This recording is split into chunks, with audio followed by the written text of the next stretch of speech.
আপোনালোকক যদি এটা ভাল পুঁজি লাগে তেতিয়াহ'লে আজি মই এনেকুৱা এটা খেতিৰ বিষয়ে ক'ম যোনটো খেতি কৰি আপোনালোকে এটা ভাল টকা উপাৰ্জন কৰিব পাৰিব। চাওক, এয়া হৈছে অমিতা পুলি, স্বপ্না জাতৰ এটা অমিতা পুলি। চাওক এই অমিতাটো, আৰু এই অমিতাবিলাক হৈছে এটা অমিতাই প্ৰায় 2 কেজিৰ পৰা 3 কেজি এনেকুৱালৈকে এটা এটা অমিতাৰ ওজন হয়। আৰু যদি এই খেতি আপোনালোকৰ যদি বাম মাটি আছে, যদি আপোনালোকে এনেই মাটিখিনি পেলাই থৈছে, তেতিয়াহ'লে এই অমিতা খেতি কৰি আপোনালোকে ভাল টকা এটা উপাৰ্জন কৰিব পাৰিব। আৰু এই খেতিত যদি আপুনি কৰিমভাৱে ওখ চানেকীয়া মাটি য'ত পানী জমা নহয় এনেকুৱা খেতিত আপুনি অমিতা খেতি ৰোপণ কৰি ইয়াৰ পৰা এটা ভাল টকা পাব পাৰে।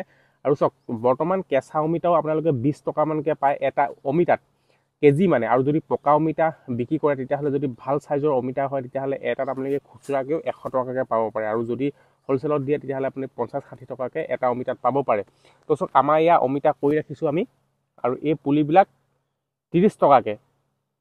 আৰু ৰোৱাৰ পৰা আপোনালোকে 6 মাহমানৰ ভিতৰত ইয়াৰ পৰা ফল পাই যাব, আৰু ধুনীয়াকৈ এখন অমিতাৰ বজাৰ আছে। তো আপোনালোকক মই ক'ম, যদি আপোনালোকে একো উপাৰ্জনৰ পথ বিচাৰি পোৱা নাই, যদি বাম মাটি আছে, তেতিয়া এই অমিতা খেতি কৰক, আৰু ইয়াৰ পৰাই আপোনালোকে এটা মানে স্বাৱলম্বী হ'ব পাৰিব। লগতে এবিঘা মাটিত আপোনালোকে যদি 6 ফিট 6 ফিটকৈ ডিষ্টেঞ্চত ৰুৱে তেতিয়াহ'লে প্ৰায় 300 জোপামান ধৰিব। আৰু যাৰ মাটি কম আছে তেওঁলোকো একদম কম পৰিমাণে এই খেতি কৰিব পাৰিব। আৰু অসমত বিশেষকৈ অমিতাৰ ভাল বজাৰ এখন আছে।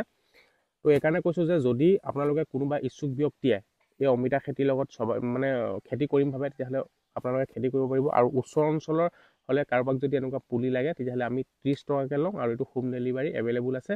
তো স্ক্ৰীণত আহি থকা ফোন নাম্বাৰটো যদি আপোনালোকে যোগাযোগ কৰে তেতিয়াহ'লে হোম ডেলিভাৰী আমি দিয়াৰ ব্যৱস্থা কৰিম। তো এইটোৱে ক'ম, যিসকল নিবনুৱা ল'ৰা ছোৱালী আছে, যিসকলৰ বাম মাটি আছে, ধুনীয়াকৈ এই খেতি কৰিও আপোনালোকে স্বাৱলম্বী হ'ব পাৰিব।